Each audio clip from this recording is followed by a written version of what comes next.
Welcome to Ethics Matter. I'm Stephanie Tsai. We're discussing the rise of far-right populist movements in Europe today with Alexander Görlach. We're also discussing what he calls the threats to liberal democracy. Alexander founded a debate magazine called The European and was editor-in-chief there until last year. He is now a visiting scholar at Harvard Center for European Studies. Alexander, welcome to the Carnegie Council studios here in New York. Thanks, Stephanie, for having me. A lot of the issues that you've researched throughout your career came to the fore with the Brexit vote and the U.S. presidential election in 2016. Do you view the outcomes in these democratic exercises as threats to liberal democracy? I mean, just on a general note, the outcome, let's say, of the Brexit referendum, but also to another extent, but still the same general pattern, are based on lies. So if you look into the promises like the Brexit campaigners in England made, one of them was like that they would pay the money that would go to Brussels into the National Health Fund, which did not take place after that. Like Nigel Farage, after the day of the Brexit referendum, said, "Oh no, you must have misinterpreted me." So these major elections happened on the basis of wrong and false arguments, and we're still fighting this in terms of Brexit, but also in this country when we debate about alternative facts and fake news and all that. So this sort of techniques just to really overcome the voters' will through extensive lies is, of course, a threat to liberal democracy. So what you're saying is that sort of lies and the alternative facts are the threat to liberal democracy. Oh, there is, of course, like at this time we face plenty, but just because you mentioned like these two elections, I'd say they are a hallmark, a negative one, because you really can see, you always keep on saying, oh, politicians, they may lie about this or that, or they may not give you the full picture, or let's say the German system where I'm from, it's a parliamentary one where several parties form the government. So of course every party has to give in, so you never get 100% of what one party would have had campaigned for.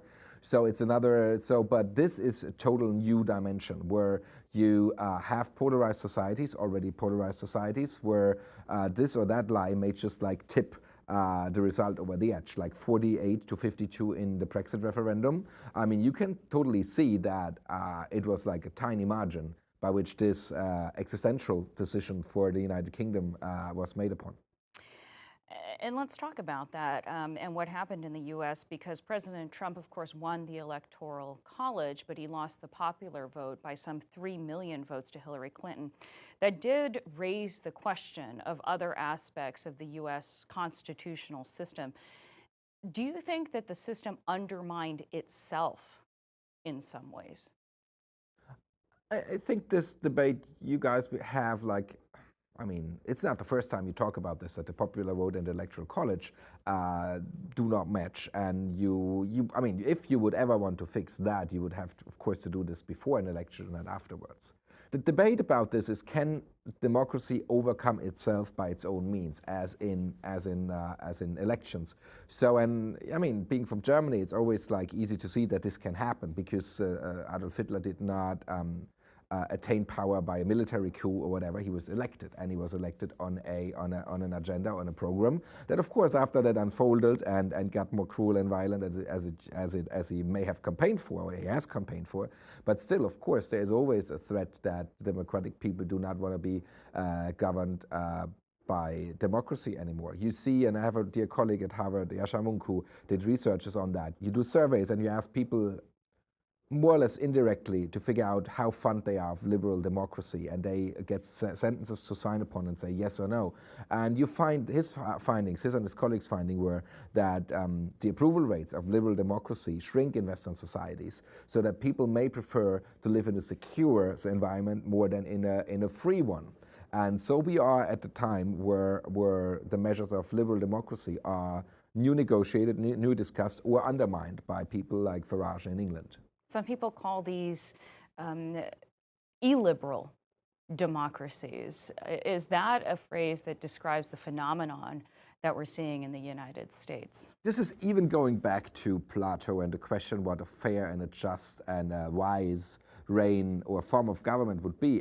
Of course, there is a democracy that you can imagine that does not have all the features of liberalism that we embrace today. However, the history and how democracy unfolded, especially after the horrors of the Shoah and the Second World War, we designed our modern democracies as liberal in that sense, that you would watch out and look out for minorities, that you would try to strive to be better and to include more minorities, and to just understand that a society as a whole is not a monolith, it's a heterogenic sort of entity, and like people like Mr. Erdogan in Turkey or Mr. Putin in Russia, but also the new right-wing movements we will surely be talking about, they leave the impression behind as societies were not like this. You will be looking into all major Western societies in the last 10, 15 years after 9/11.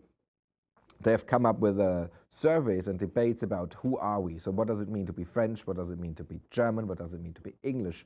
And it always, it alludes to a thing that to me it's not existing, to proclaim a society as a monolith. So all are white and Christian, which if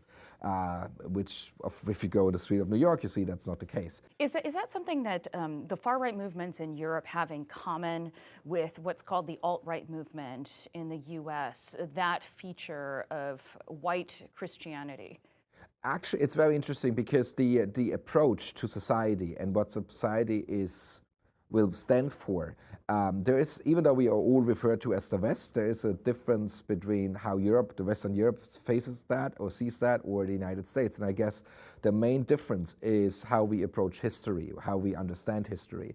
The French philosopher Baudrillard, he wrote this book, America, and he pointed this in this chapter, which is called America, out quite perfectly. So I'm almost quoting him here. It's like just saying like, America is a constant utopia. So this is what this country was designed upon.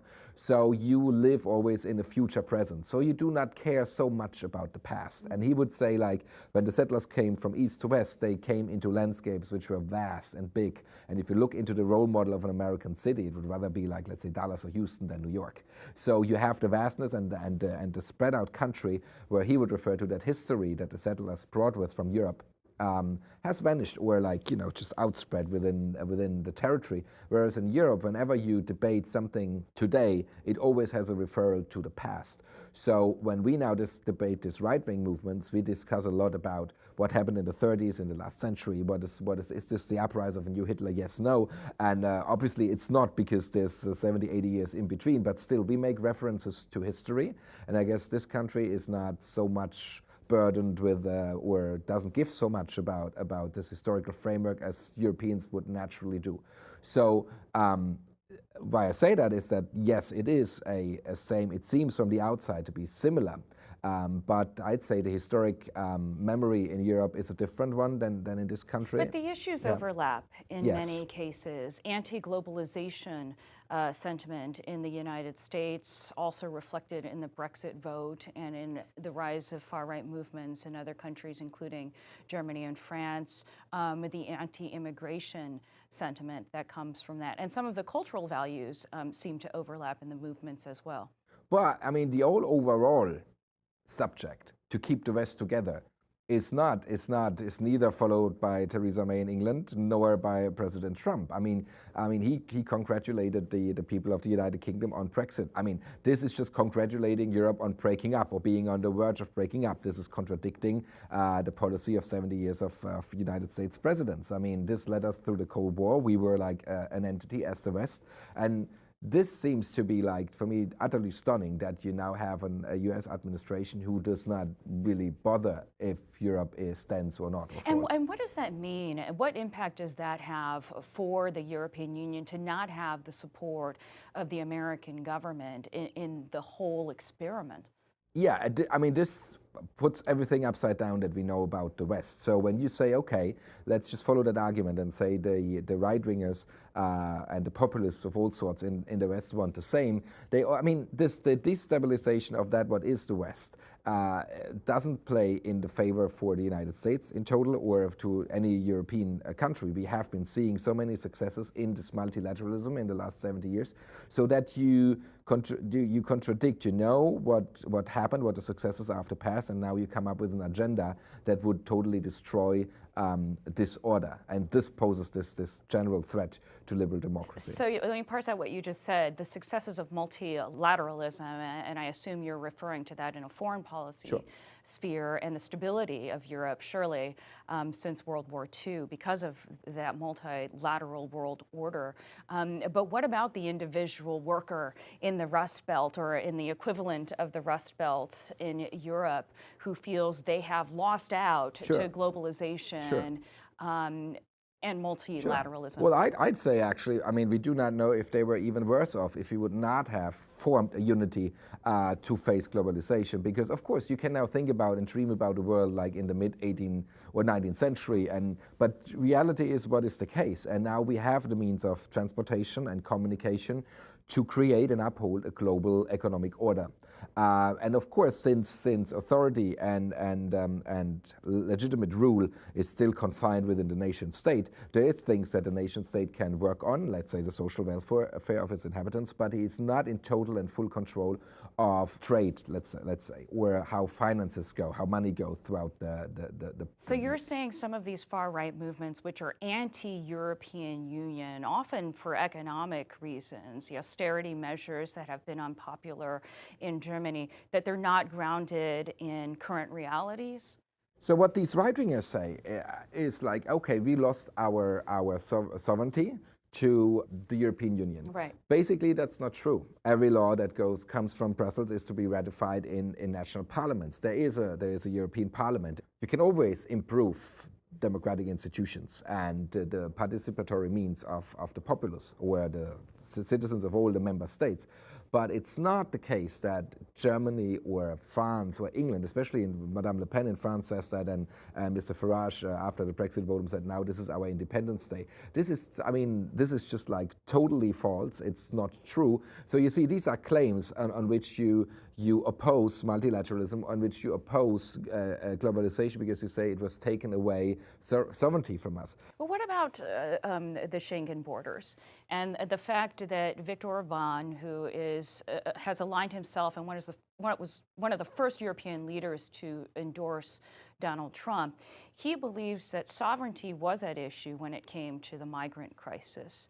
The Schengen borders dictated that they had to open these borders to migrants that were coming from Greece and through the Balkans route, and he asserted Hungarian sovereignty. Isn't that an example of that tension between the nation state and sovereignty and the rules of the EU?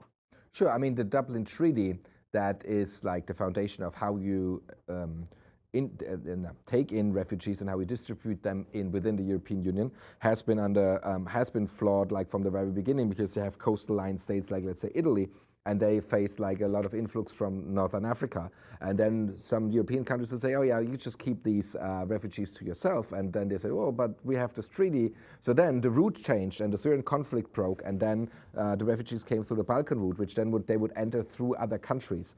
And so you could have seen, and would totally agree to that, that Europe has not come up with a constant strategy how to deal with global migration. And be it from Northern Africa, where all the states, we can argue Morocco and Tunisia are sort of stable, but in the aftermath of the Arab Spring, they are all kind of weak and at the verge to collapse. So we are surrounded by countries or by regions that have failed states or about to fail states. So Europe should have come up with a strategy how to combat that, how to work on that, and they did not. So and another thing about the Eastern European countries, like say Slovenia and Hungary and Poland, even though I'm not an expert on those, but it's interesting, they reinvigorate their national narrative through culture, language, and religion. So they are more explicitly hostile towards Muslims than, let's say, Germans, because they say, no, they are no Christians, and we have no mosques here, and we are not going to build any, so we just keep these refugees out. this is, again, also a very historic sort of argument that you may not really buy into in America, by saying, oh, because we were for 1,500 years Christians, so why do we not take in people who have... This country is totally founded on another ideal of religion and the place of religion in public life than many, many European countries, whereas I'd always argue that Christianity is our civil religion, where even though you don't go to church, you resemble with that heritage, and you see it all over the place with churches and castles and whatever. Well, that's a paradox to me, because Angela Merkel, who has taken what a lot of people would, I think, consider a moral stand on the welcoming of refugees and even economic migrants in Germany, welcoming 1 million of these migrants, is a Christian. And sure, she is the daughter of a pastor.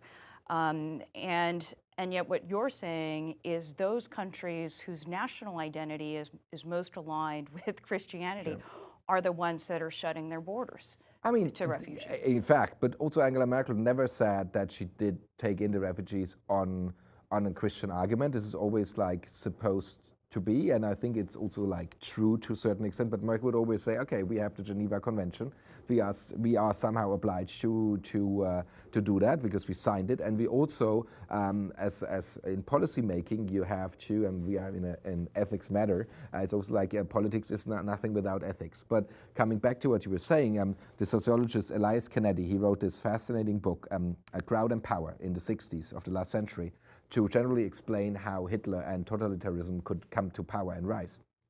And he said something about the mobilization through religion in Europe, because religion has always been a trigger, and we see it today again, to rebel people against others. And he said, you cannot do this in Europe through Christianity anymore because people have lost their faith in the afterlife.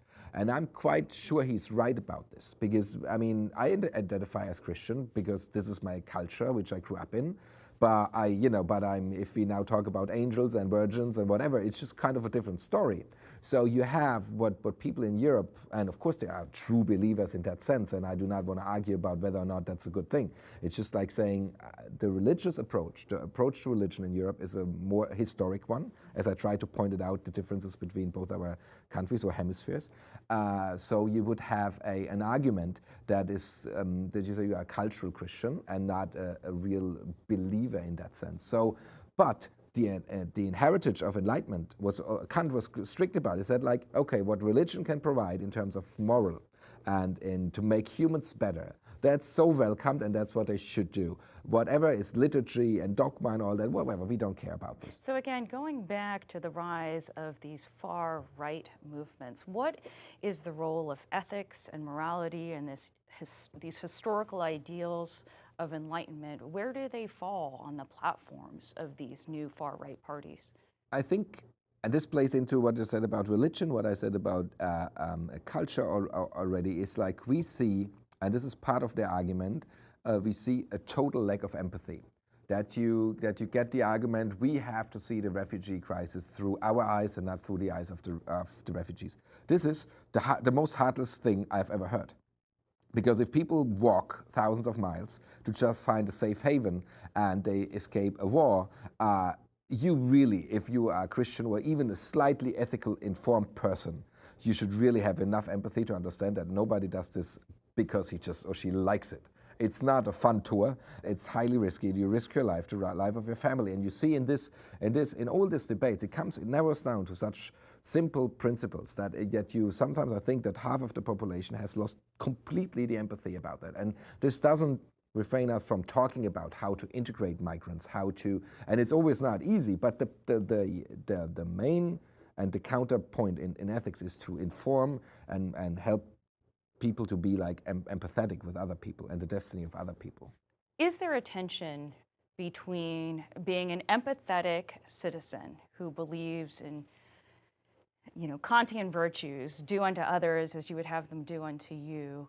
Is there a tension between that and national security? We cannot take in all the refugees of the world, and it can also not be like the goal of all policies to just really delocate people from the places they came from. It's rather because people, I would say, in most of the cases, want to stay in the places they grew up in.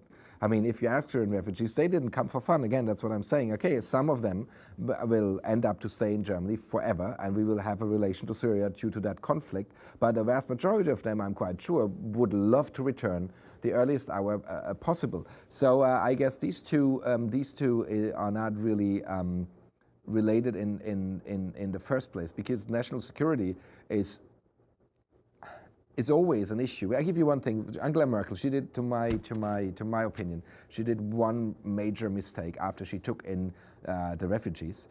She went on a national TV show, and she was asked by the host if she would be able to draw a line how many refugees she would take into the country. And she said, oh, well, by law, I cannot do this because whoever enters European soil and wants asylum. Okay, but then she said something when she was asked about the borders. And then she said something which was widely interpreted as, well, I don't know if we still can, in our days, protect our borders. And then people got wild. Because that's like, this is actually, I think, if you have to see what really triggered or what was the tipping point where the public idea about taking in refugees, which was very popular at the beginning in Germany, shifted. It was that, and I think that was her major mistake, to just leave the impression behind. And she did it in a general argument about migration these days and people just knocking at our doors. But maybe that was the daughter of a pastor talking and not like the commander-in-chief. So and that's what people were like, really like, oh my God, what did she just say? And I guess that was the problem in terms of the Germany taking in the refugees. How has globalization played into that us versus them sentiment in these far-right movements? It's also a source of why so many migrants move, is that now through modern communication, television, and the internet, you see how people live in other places. So you have an unrest and upheaval in that sense, like if people realize in what miserable state their country may be. But you also find, like, when you stay in your country, you and your lifestyle, your religion, your set of beliefs, it's also at least challenged by learning there's others. So I grew up in a village, like in the middle of nowhere in Germany, which we were all like predominantly Catholic. So you know somewhere out there are others, but they are not like in the TV or through the internet at your table every day. So globalization poses, of course, a challenge to how we identify ourselves, because our neighbor, also in the biblical sense, is not just the people next door. You realize the neighbor is like everybody. You know, that brings me actually to your personal story, because in some ways, I think of your story, and you were the son of Turkish migrants to Germany. You were adopted as a baby, so you didn't know your biological parents, but you're obviously a success in your field. Were you a product of European values that are now under threat? Are you a product of that? I'd say so. I mean, it's very interesting what you bring up, because I spent a great amount of time, a big chunk of my time, in talking and researching about identities. And to me, it was always interesting to learn. I mean, I grew up like in this family that you described, and since I was a baby when I was adopted, so this was normal to me. This was like my identity, this village, we drink Riesling and we are Catholic and we celebrate Carnival. It's like a total normal setup. But then you realize, and you get told you're adopted, and then you realize, okay, every day of my life could have been totally different if you had been adopted by another family. So it opens the door into understanding how relative these claims of identity are. Because even if I had been adopted by a couple from the neighbor village, which was predominantly Protestant, I would have been like a Protestant kid. And what would it have meant if you were raised by your Turkish parents? Exactly. And had your Exactly. Turkish, I know you wrote about this in an essay, that how big a difference it would have made for you to have kept your Turkish name given to you at birth versus Alexander Görlach, a very German This name. is interesting because I loved the German language, so I studied literature and all, and I did a PhD in linguistics. I was very eager in learning about religion and philosophy, so I guess actually the language and the culture through religion is the door into societies. And since I had a German name and I was like an altar boy and all this kind of stuff, I blended in, and nobody realized I was like a bit darker by skin than all the others, because identity-wise I was one of them. It's very interesting how these mechanisms work, and I guess much of this, so if you would send like 2 or 3 or whatever migrants to my village, which we had like also then later Turkish and other Arab sort of refugees also from Russia, Russian Germans, since when the numbers are small, people react to that in a positive way, because then you say, okay, it's just a few of them, but it's all us. This is the majority. Let's just integrate them and invite them to the village party, which happened. So it's kind of but I guess this what happened today is like that you do not know how many migrants are on their way, how many are coming, and the right-wing movements exploit that. They have no idea, no intention to educate people about the good means of migration and what it means for an economy, and also what it means to be a good human person, to also like take in people who flee a damn war. Journalists and academics, how can they respond, to remedy some of these problems with false news and false information? Well, I guess if you quote the Bible, we give testimony to truth. Here's the thing: today it's under threat what a fact is. Back in the days, until a few years ago, it was the question what a fact means. And this is paramount for liberal democracy, that you do not have one interpretation only. So how do we combat climate change is something different than just to say, oh, it ain't gonna happen.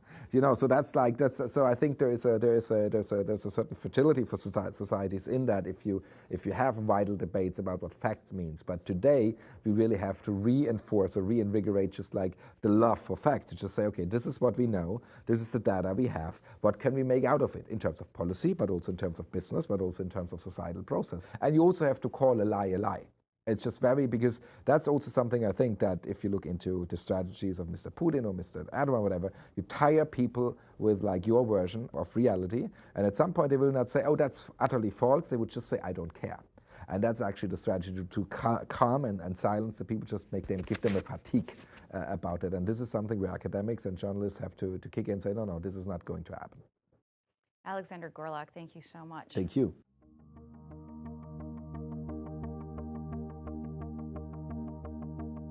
For more on this program and other Carnegie Ethics Studio productions, visit carnegiecouncil.org. There you can find video highlights, transcripts, audio recordings, and other multimedia resources on global ethics.